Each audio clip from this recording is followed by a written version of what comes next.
बारामती से शरद पवार को हराने एनसीपी एससीपी उम्मीदवार सुप्रिया सुले का महायुति पर निशाना। महाराष्ट्र के मुंबई में कार्यकर्ता संवाद सभा को एनसीपी एससीपी नेता सुप्रिया सुले ने संबोधित किया। इस दौरान महायुति गठबंधन पर निशाना साधा। उन्होंने कहा कि हम सभी को एक साथ खड़ा होना होगा और उन्हें सभी 48 सीटों पर कड़ी टक्कर देनी होगी। वे बारामती से शरद पवार को हराने और खत्म करने की कड़ी मेहनत कर रहे हैं। सुप्रिया सुले ने कहा कि वे सभी ईस्ट इंडिया कंपनी की तरह मेरे खिलाफ हैं, लेकिन मैं उनके खिलाफ लड़ रही हूं जो बारामती में मेरे खिलाफ है और हम निश्चित रूप से जीतेंगे। एनसीपी एससीपी प्रमुख शरद पवार का गृह क्षेत्र बारामती है, जहां उनकी बेटी और 3 बार की सांसद सुप्रिया सुले फिर चुनावी मैदान में है। सुप्रिया सुले को टक्कर देने के लिए अजीत पवार ने पत्नी सुनेत्रा पवार को चुनाव मैदान में उतारा है। पिता के करियर को खत्म करने का लगाया था आरोप। आपको बता दें कि इससे पहले भी सांसद सुप्रिया सुले बीजेपी पर भी बड़ा आरोप लगा चुकी हैं।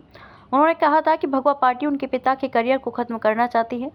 बीजेपी वैचारिक प्रतिद्वंदियों से नफरत करती है। सुप्रिया सुले ने कहा कि बीजेपी देश की लोकतंत्र व्यवस्था को तानाशाही की ओर ले जा रही है। इसके साथ ही उन्होंने बारामती सीट से चुनाव जीतने का दावा किया था। सुप्रिया सुले ने कहा कि बारामती लोकसभा सीट पर बीजेपी पूरी तरह हताश है। इस सीट पर जीत दर्ज करने के लिए उनके सभी नेता मेरे खिलाफ एकजुट हो गए हैं, लेकिन बारामती के वोटर्स उनको करारा जवाब देंगे। बारामती सीट पर कड़ा मुकाबला। बारामती लोकसभा सीट पर 7 मई को वोटिंग होनी है। महायुति उम्मीदवार के रूप में अजीत पवार की पत्नी सुनेत्रा पवार बारामती सीट से सुप्रिया सुले को टक्कर दे रही हैं। दोनों के बीच कड़ा मुकाबला माना जा रहा है।